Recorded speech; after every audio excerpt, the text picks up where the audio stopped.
Good evening friends and audience, কেমন আছেন সবাই? আশা করি ভালো আছেন। আমি ডক্টর আশিস মজুমদার আজকের সান্ধ্যকালীন অধিবেশনে আপনাদের সকলকে স্বাগত জানাচ্ছি।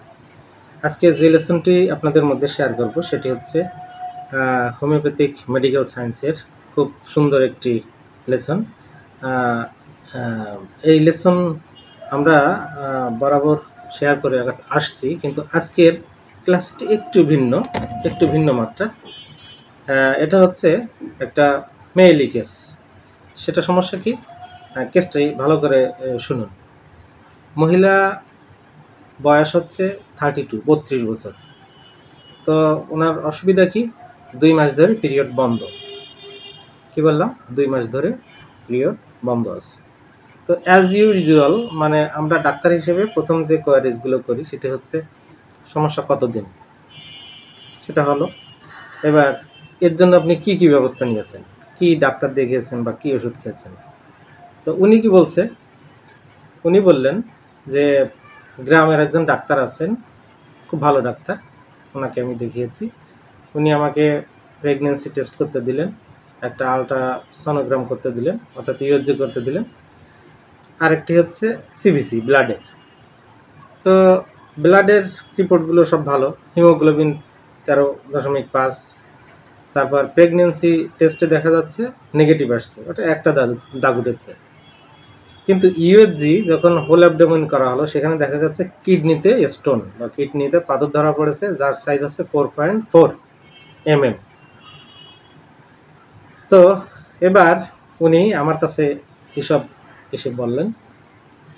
তো আমি বললাম, তা সমস্যাটা কি হচ্ছে? সে বলছে, না, পিরিয়ড তো 2 মাস বন্ধ হয়ে গেল, এটাই চিন্তা হচ্ছে। তো আমি বললাম যে আপনার রিপোর্ট তো সব ঠিকই আছে, অসুবিধাটা কিসে?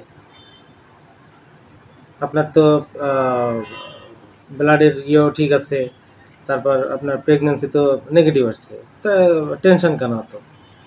বলে, না, রিপোর্ট দেখে তো বোঝা যাচ্ছে সব ঠিকই আছে, কিন্তু তারপরও 2 মাস হয়ে গেল, এখনো পিরিয়ডটা হলো না, পিরিয়ডটা কেন হচ্ছে না? আবার বললাম, আপনার তো নেগেটিভ আসছে, তো এই নিয়ে তো চিন্তা কেন? না, চিন্তা তো নেই, টেস্টে তো সেটা বললে বোঝাই যাচ্ছে, কিন্তু 2 মাস হয়ে গেল তো এই জন্য ভাবছি। This is the case. 2 মাস হয়ে গেল তো তারপরেও কেমন ভয় লাগছে। This is the core feeling of the patient. তো এই রোগীর ক্ষেত্রে আমরা কিভাবে মেন্টাল ফিলিং ধরে আমরা সামনের দিকে এগোতে পারি, চলুন দেখে নিই। তো এখানে যে জিনিসটা আমাদের অ্যানালাইসিস করতে হবে সেটি হচ্ছে, মহিলার সন্দেহ কিন্তু টেস্টের রিপোর্ট দেখে চলে গেল, একভাবে বা এক কথায় বলে, সে নিজেও এখানে বলেছে যে না, টেস্টের রিপোর্ট দেখে তো বোঝা যাচ্ছে সব ঠিকঠাকই আছে, কিন্তু তারপরেও 2 মাস পিরিয়ড হচ্ছে না, কিছু হয়ে গেল না তো? এটা নিয়ে তার সন্দেহ। অর্থাৎ কি, একদিকে তার কনফিডেন্ট আছে যে না কিছু হয়নি, আর একদিকে তার মনে সন্দেহ আছে। তাহলে এখানে সুন্দর একটা রুব্রিক আছে, সেটাকে কি বলে? Mind, timidity, alternating with confidence. আমি একটু উল্টো বললাম, mind, confidence, alternating with timidity. একটাই মেডিসিন, সেটি হচ্ছে অ্যালুমিনা। তো এই মহিলাকে অ্যালুমিনার 33টে ডোজ দেওয়া হয়েছিল 3 দিন সকালে। এটা খাওয়ার পর ঠিক তার 3 দিন পর থেকেই পিরিয়ড শুরু হয়ে গেল। তো সেটাই বলি যে হোমিওপ্যাথিক মেডিসিন এটা যে কি জিনিস, যারা এর মর্ম বোঝে ঠিক তারাই এটা বুঝবে। কিছু কিছু বিষয় আছে যেগুলো অন্য প্যাথি, আমি বলছি না যে অ্যালোপ্যাথি, হোমিওপ্যাথি, ইলেকট্রোপ্যাথি, কত প্যাথি আছে না, আয়ুর্বেদিক, আমি কোনো প্যাথির নাম বলবো না। কিছু কিছু বিষয় আছে এক প্যাথিতে ভালো হয়, আবার কিছু কিছু অসুখ মানে ডিজিজ আছে যেগুলো অন্য প্যাথিতে ভালো হয়।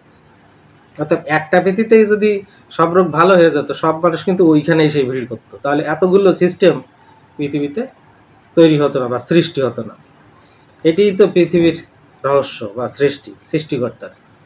তো যার যেখানে মুক্তি তার সেখানে যেতেই হবে। আর কেউ বুক ফুলিয়ে গর্ব করে বলতে পারবে না আমি সব রোগ সারতে পারবো, হোমিওপ্যাথও বলতে পারবে না, অ্যালোপ্যাথও বলতে পারবে না। যার যেখানে যেটা যার মুক্তি আছে সে সেখানে অবশ্যই তার যেতে হবে, চেষ্টা চালাতে হবে, চেষ্টা করতে হবে।